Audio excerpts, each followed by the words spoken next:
આજે છે કયો વાર સેટરડે નાઇટ છે 11:22 થઈ રહે છે અને હું આ બેગ લટકાઈને અહીંયા એક બીજું બેગ તૈયાર કર્યું છે એ લઈને જઈ રહ્યો છું અમદાવાદ. હું એકલો જ જઈ રહ્યો છું. દિવ્યાની તબિયત ખરાબ છે એટલે એ અંદર રૂમમાં આરામ કરે છે એટલે એને ડિસ્ટર્બ નથી કરવી. હવે કેમ ખરાબ છે તો એને જ એને કફ જામી ગયો છાતીમાં, એના લીધે હવે ડૉક્ટર એને કીધું છે નેબ્યુલાઇઝર ચાલુ રાખવાનું છે.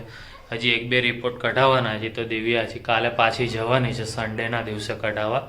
તો આપણે હવે 2 દિવસ કે 3 દિવસ ખબર નહીં અમદાવાદ જઈ રહ્યા છીએ અત્યારે તો નીકળવા માટે. એટલે બુલેટ લઈને અત્યારે નીકળી રહ્યા છીએ આપણે બસ સ્ટેન્ડ જવા માટે.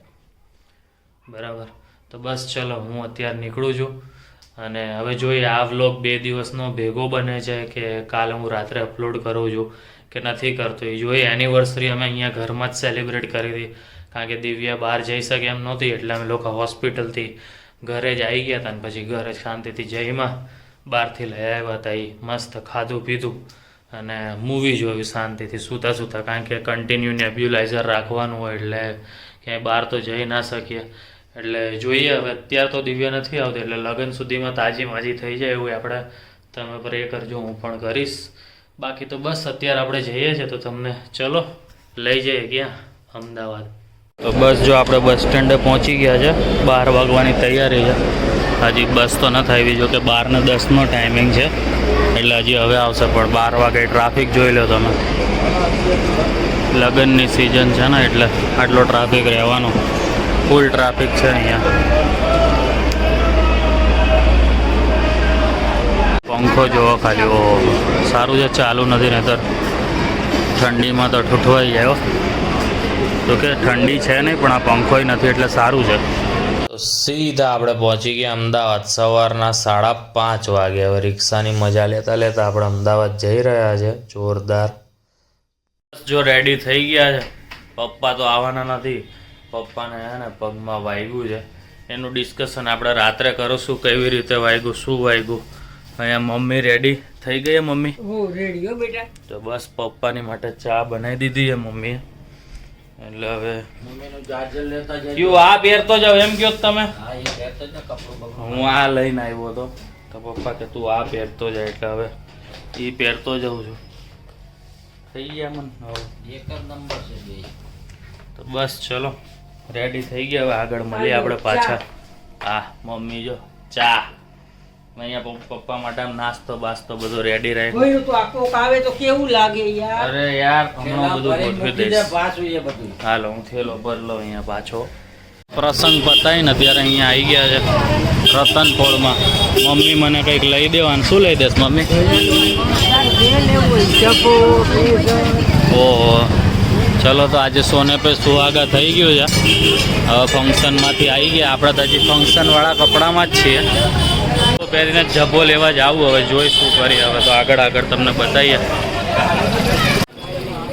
બસ આ દુકાનમાંથી પેમેન્ટ હવે મમ્મી કરે છે. બધું ફાઇનલ કરી લીધું છે. હવે લઈને નીકળી પડે આપણે તો. અને દાબેલી લઈને પપ્પાન માટે હવે વડાપાઉં લેતા જાય. દાબેલી વડાપાઉં કે પફ કંઈ પણ લઈને આપણે પણ ફટાફટ ઘરે જઈને આપણી જૂની એકદમ નાનપણ ઘરે આવી ગયા. તમે જોયું તે પ્રમાણે પપ્પા આટલું નાસ્તો લે ને પપ્પાના વાગ્યું. પપ્પા હવે તમે કહો કેવી રીતે વાગ્યું? મેં તમને ફોનમાં તો પૂછ્યું નથી.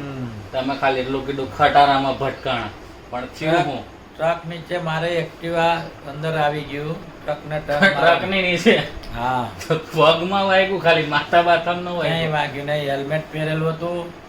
એક્ટિવા નીચે ફસાઈ ગયું ને એમાં મારો નીચે પગ આવી ગયો એક્ટિવા નીચે. એટલે એને હેલ્મેટ પહેરવું જરૂરી ને પપ્પાએ સેફટી શૂઝ પહેર્યા હતા ને એટલે આટલું ઓછું વાગ્યું છે. એટલે એમ તો ઘણું બધું આમ પંજો આમ હોય ને એની જગ્યાએ આમ થઈ ગયું છે. 5 સ્નાયુ ક્રેક થઈ ગયા છે. 5 સ્નાયુ? 5 આંગળીના 5 સ્નાયુ ક્રેક થઈ ગયા. હું તમને કહેતો હતો ને આવી રીતે છે, આમ છે, તેમ છે, તો આવું છે. અને દિવ્યાની તબિયત પણ બગડે. દિવ્યાને હે ને શું કીધું રિપોર્ટ, બ્લડમાં કંઈક ઇન્ફેક્શન છે કે એવું કંઈક કીધું. એટલે મમ્મી તો ત્યાં રોકાણા છે ફંક્શનમાં જ. હું આવી ગયો, પપ્પા એકલા હતા એટલે પપ્પા આટલું નાસ્તો લઈ ભાઈ. હવે ભાઈ પપ્પા કંઈક કહે તો જમણવારનું કંઈક ગોઠવશું. પીઝા બીજા ખાવાય કે શું ખાવું પછી જોઈશું. એટલે જોઈએ હવે. અત્યારે તો પપ્પા એનો ફેવરિટ શો એન્જોય કરે છે એટલે હવે પહેલાં અમે ખાઈ લઈએ. વડાપાઉં ઠંડુ થઈ જાય પહેલાં. બસ મમ્મી તો મોટી અમ્મીને ઘરે રોકાણા હતા ત્યાં આગળ ફંક્શનમાં. તો પપ્પાને આજે પીઝા ખાવાની ઈચ્છા થઈ હતી એટલે આપણે પીઝા. પપ્પા મમ્મી બોલવાની હે તમને, એવું છે એકલા તમે પીઝા ખાવો ને એ એમ જ કે હું કહું યાર સ્કીમ ન હોય, બાકી તમારે સ્કીમ હોય. હા એટલે આ વખતે તમે એને સ્કીમ કરી હે. પૈસા કપાઈ ગયા પૈસા તો કપાઈ જ જાય ને, ઝોમેટો વાળા લઈ જ લે કે થોડી ને મૂકે. એનું છે તો એનો જ મેસેજ આવ્યો કે ઓર્ડર તમને ડિલિવર થઈ ગયો છે એમ. ગુડ મોર્નિંગ, જય શ્રી કૃષ્ણ. ડે 2 તૈયાર થઈ ગયા છે આપણે મસ્ત મજાના આઉટફિટમાં. મમ્મીએ સીવી દીધો છે જબ્બો. પપ્પા તો અહીંયા નાસ્તો કરવા બેસી ગયા, એમને ચા બનાવી દીધી છે. તો પપ્પા આજે હવે તમે શું કરશો? આરામ કરશું, જમવાનું જમવાનું જમી લેજો, બીજું શું હોય. અત્યારે તો ચા નાસ્તો કરે જોરદાર.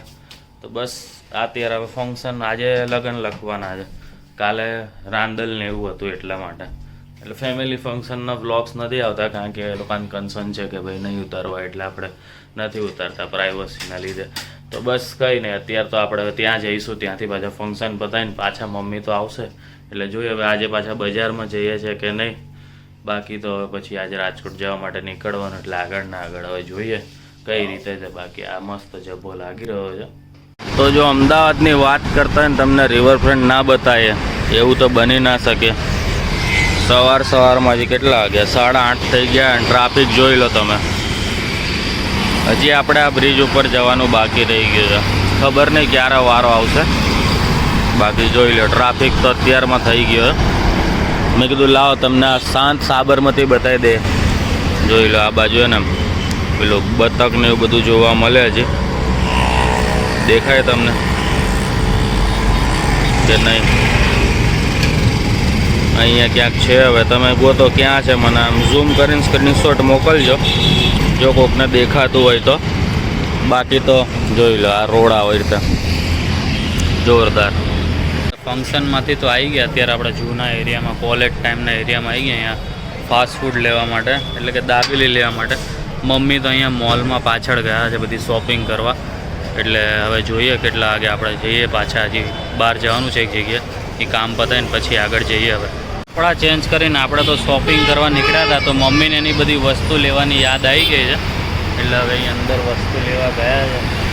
હવે જોઈએ કેટલી વારમાં આવે છે.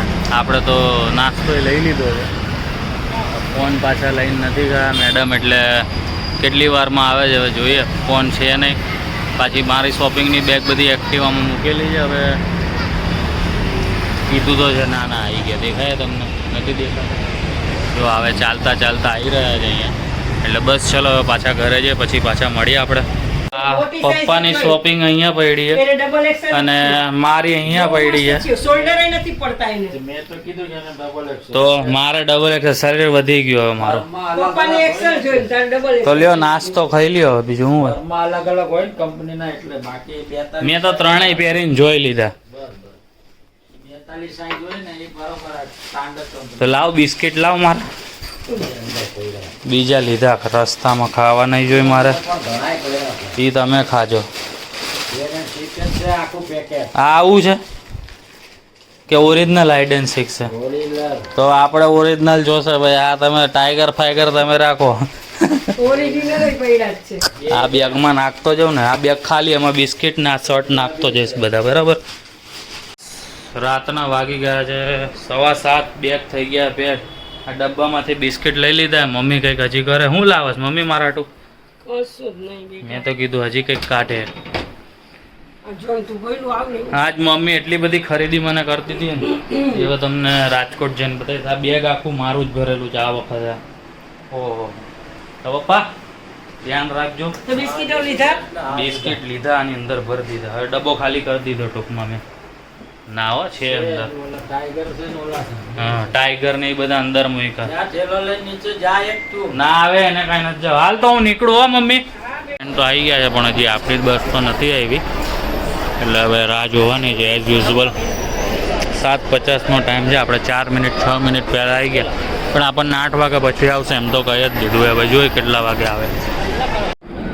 બસ પહોંચાડી દીધી અવધ હોટલે, પણ આપણે તો કે નીચે ઉતરવાની ઈચ્છા છે નહીં, ખાવું પીવું છે ને, એટલે આપણે અહીંયાથી જ બેઠા તમને બતાવે. બધી એસટીની જ બસો છે. તો આપણે જે પ્રમાણે ગયા હતા તે જ પ્રમાણે આપણે આપણા બાઇક જોડે પાછા લોટી ગયા છે. સહી સલામત બાઇક અને સહી સલામત હું અને સહી સલામત આ બેગ પહોંચી ગયું છે પાછું બેક ટુ પેવેલિયન એટલે કે રાજકોટ. હવે જોઈએ દિવ્યાને કોલ કરશું, જો જાગતી હશે તો એને મળતા જશું. એને મમ્મીને ઘરે છે, બાકી તો આપણે હવે ઘરે જઈએ. તો ચલો, જો એને ઘરે જશું તો તમને આપણે ગુડ નાઇટનો વિડીયો કંઈક કરશું. બાકી તો મળીએ કાલે નવા વ્લોગ સાથે. ત્યાં સુધી ગુડ નાઇટ અને જય શ્રી કૃષ્ણ.